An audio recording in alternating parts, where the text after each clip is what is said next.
Leave him alone. Leave her alone. What's she done to you? No, stop it. Stop it. And they say, oh, you want some then, do you? Yeah. And then somebody else stands up and said, hey, leave him alone. Leave her alone.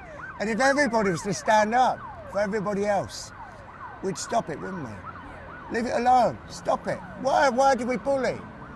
Part of it is because insecurity, isn't it? And part of it is... So what do people need to do to create peace? Is it the same? They need to stand up? What can they practically do? That's the marvellous thing about it. Hey, you know, when Mum and Dad, Mr. and Mrs. God were making the world, have you noticed how many flowers there are?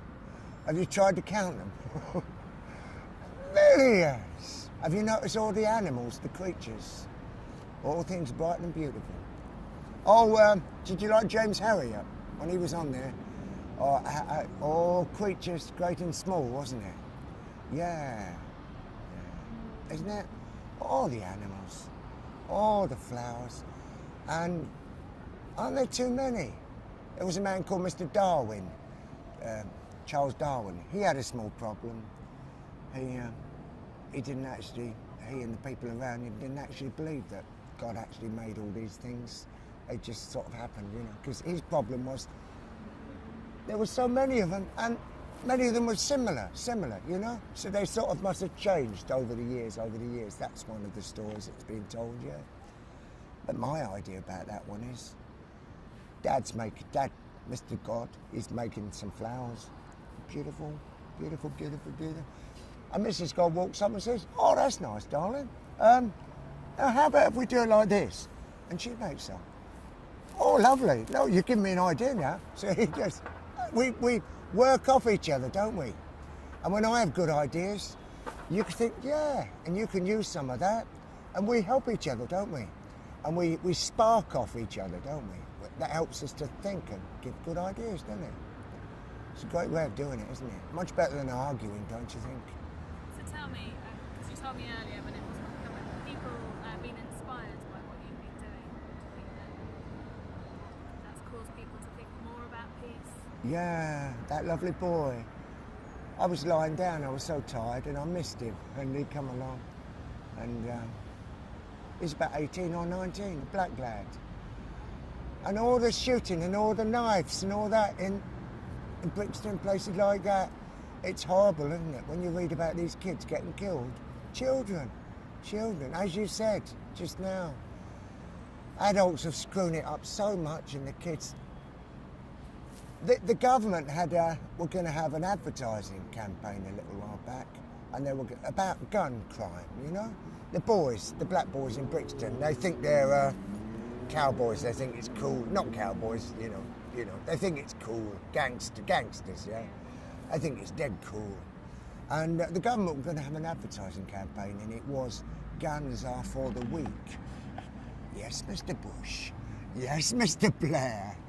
At the same time, they were boasting, so full of big boasting about having the biggest bomb and the biggest gun in Iraq. So they need to lead, they need to set the president, they need to set... What a terrible example, isn't it? When the leader of your country is bombing and shooting it. They had the biggest bomb, is called MOAB. Mother of all bombs, they call it. Mass ordnance, bloody blah, something bomb. It's a name, acronym, you know. Mother of all bombs. You want to hear the ladies and the girls from Global Women's Strike speak out against that? How dare they make a bomb called Mother? Mothers give life. Mothers don't take life. Right, aren't they? They're right. And this young lad who I missed, what a courage, eh?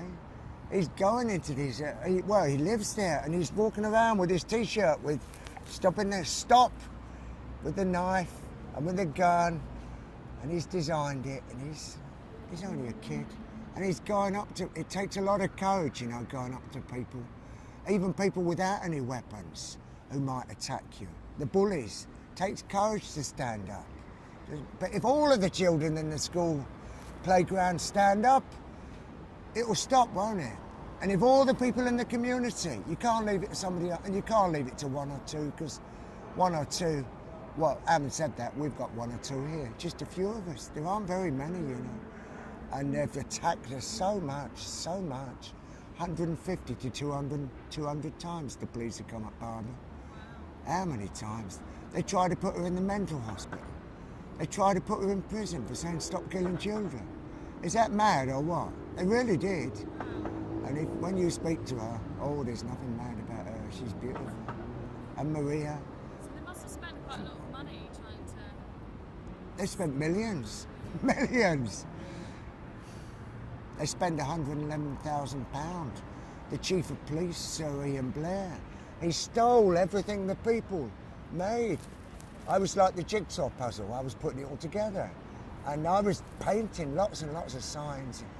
I had signs in 25 to 30 languages on this pavement. You could come from any part of the world and be able to recognise something and say, yeah, I'm with you. What did they say? In your language, of course. What did they say in my... Oh, they said all sorts of things. I'm sat on my little stool by the side of the road, and there's a sign by the side of the road, and it says, stop killing our kids, 24-hour siege, as long as it takes. Day, whatever it was, it's 2,000, 2,500 now. It's a long one. What, 7 years? Work it out for yourself. 7 years, nearly. Not yet, but nearly. And I'm sat there on the stool, and somebody walks across the road in an American voice and says, do you speak German? And I say, ja, Einbahn, Frieden, ja, schnell, für die Kinder, danke. And he struts away from me. He's satisfied. He's got what he came from. He knows. I'm a Nazi. I speak German, I'm a Nazi. End of story. There's case concluded, isn't there? Do you know what I just said?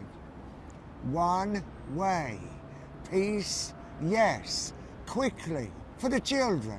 Thank you. Very affirmative, very Deutsch. You will obey. You will obey. Oh yeah, you remember when I was talking about the camera, the German camera, and showing that babe? And I says, you want to see what we do? And I said, it's time Britain looked in the mirror to see what we do. See that chap there? David Lloyd George? Show him on the camera. He was a wicked man. He said, we reserve the right to bomb the niggers. That's what he said. He was talking about the people of Afghanistan, Iraq, and Iran at the time. Haven't we moved on a long way? That was nearly 100 years ago. We're doing it today. We're doing it today. It's got to stop, hasn't it? And that bullying's got to stop in the playground.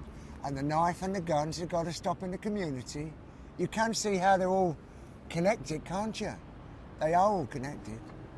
You can't have a peaceful land here while we're creating war over there. And by the way, you never ever made peace out of war. You never did. That was my main question. You never ever made peace out of war. So you should never fight for peace. That's what I wanted to tell General Dan at Donut, but he didn't have a chance. I didn't have a chance.